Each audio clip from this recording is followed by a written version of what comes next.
إن الحمد لله نحمده ونستعينه ونستغفره ونعوذ بالله من شرور أنفسنا ومن سيئات أعمالنا من يهده الله فلا مضل له ومن يضلله فلا هادي له ونشهد أن لا إله إلا الله وحده لا شريك له ونشهد أن محمدا عبده ورسوله رب اشرح لي صدري ويسر لي أمري واحلل عقدة من لساني يفقه قولي ربي زدني علما ربي زدني علما ربي زدني علما اللهم فقهنا في الدين اللهم فقهنا في الدين اللهم فقهنا في الدين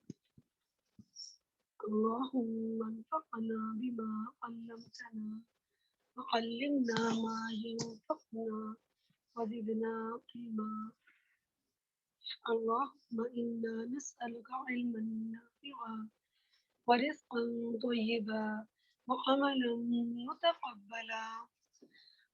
اللهم أرنا الحق حقا وارزقنا اتباعه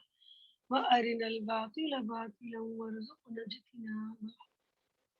يا حي يا قيوم برحمتك نستغيث يا حي يا قيوم برحمتك نستغيث يا حي يا قيوم برحمتك نستغيث يا مقلب القلوب ثبت قلوبنا على دينك يا مقلب القلوب ثبت قلوبنا على دينك يا مقلب القلوب ثبت قلوبنا على دينك اعوذ باللہ من الشیطان الرجیم بسم اللہ الرحمن الرحیم سورہ البقرہ آیت نمبر 72 وَإِذْ اور جب اور یاد کرو وہ وقت جب قتل کر دیا تھا تم نے نفسن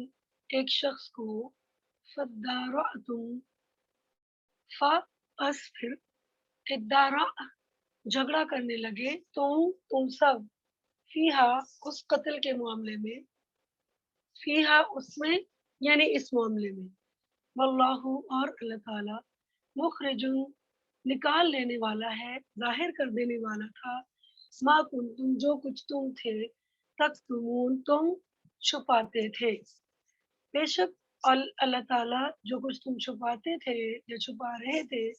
اس کو ظاہر کر دینے والا تھا نکال کر سامنے لانے والا تھا فقلنا اضربوہ بس ہم نے کہا کہ مارو اس کو ببعضها اس کے ایک ٹکڑے کے ساتھ کذالک اس طرح یحیی اللہ زندہ کرے گا اللہ الموتى مردے کو ویریکم اور وہ دکھاتا ہے تم کو آیاتی ہی اپنی آیات اپنی نشانیاں لعلکم تاکہ تم سب تعقلون تم عقل سے کام لو تم غور و فکر سے کام لو تم سوچ سمجھ سے کام لو کہ کس طرح اللہ تعالیٰ مردوں کو زندہ کرے گا ثم پھر قست سخت ہو گئے قلوبکم تمہارے دل من بعد ذلک اس کے بعد یعنی اتنے بڑے معجزے کو اپنی آنکھوں کے سامنے دیکھنے کے بعد بھی تم ماننے کی بجائے اور زیادہ ہٹ نرم ہو گئے تمہارے دل اور بھی زیادہ سخت ہو گئے فہیا بس وہ کل حجارہ ایسے سخت ہو گئے جیسے پتھر ہوتے ہیں او یا اشد قسوہ یا اس سے بھی زیادہ شدید قسوہ سختی میں یعنی پتھر سے بھی زیادہ سخت وَإِنَّ اور بے شک من الحجارتی پتھروں میں سے لما البتہ یتفجر منہ پھوٹ نکلتی ہیں اس میں سے الانہار نہریں پتھر بھی سخت ہوتے ہیں لیکن ان میں اتنی نرمی ضرور پائی جاتی ہے کہ کچھ پتھروں کے اندر سے نہریں پھوٹ پڑتی ہیں وَإِنَّ اور بے شک منہا اس میں سے بعض ایسے ہوتے ہیں لما یشقق کہ جب پھٹ جاتے ہیں فیخرجو تو نکلتا ہے منہ اس میں سے الماء پانی کچھ پتھر کچھ پہاڑ ایسے ہوتے ہیں کہ جب وہ پھٹتے ہیں تو اس کے اندر سے پانی نکل آتا ہے، پانی کے چشمے جاری ہو جاتے ہیں۔ یہ جو واٹر فالز ہمیں نظر آتی ہے نا دنیا میں مختلف علاقوں میں، مختلف ملکوں میں، تو وہ پہاڑوں کے شک ہونے سے ہی وہ پانی نکلتا ہے۔ تو وہ واٹر فال کی شکل میں جب بلندی سے نیچے آتا ہے، اونچائی سے نیچے گرتا ہے تو اس کو ہم واٹر فال کہتے ہیں، آبشار بولتے ہیں۔ پھر وہ چشموں کی صورت میں پانی زمین کے اوپر بہنے لگتا ہے، حالانکہ وہ زیر زمین چشموں کے اندر پانی تھا جو پہاڑوں کے پھٹنے سے ان کے اندر سے جاری ہو جاتا ہے۔ وَإِنَّ اور بے شک منہا اس میں سے کچھ، یعنی پتھروں پہاڑوں میں سے کچھ ایسے ہوتے ہیں، لما جب یحبطو گرتا ہے، من خشیت اللہ اللہ کے خوف سے، یعنی پہاڑوں میں سے پتھروں میں سے کچھ ایسے پتھر بھی ہوتے ہیں کہ جو اللہ کی خشیت سے، اللہ کے خوف سے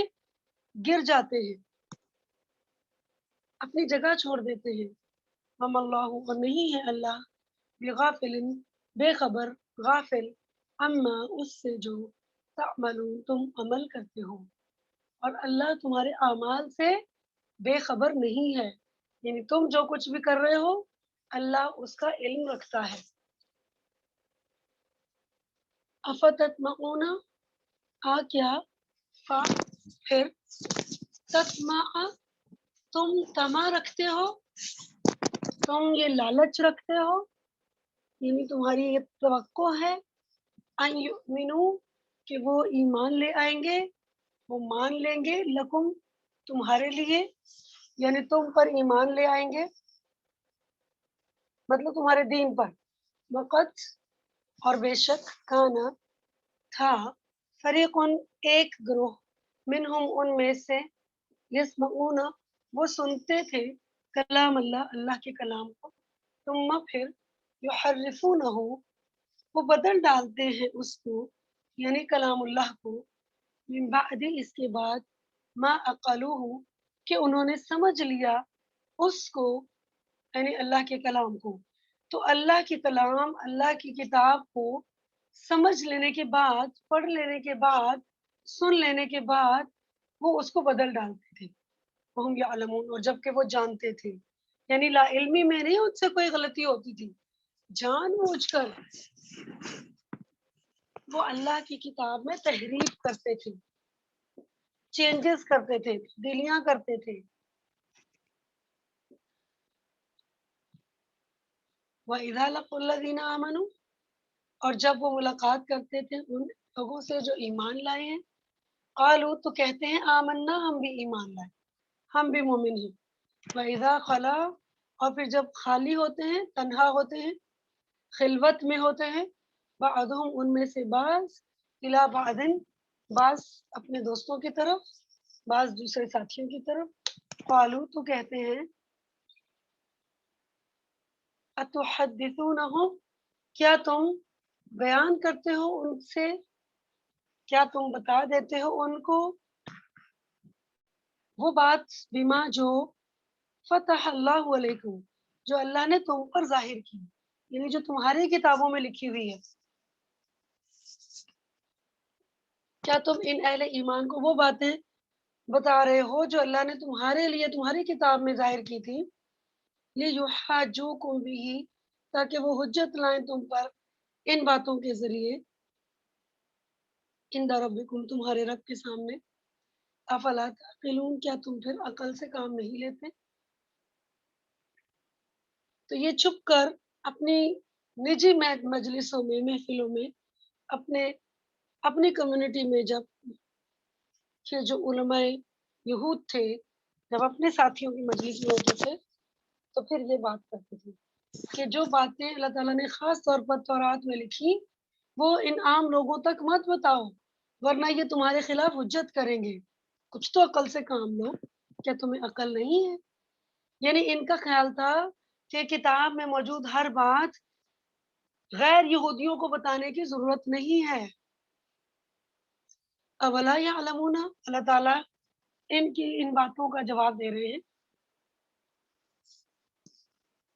اور کیا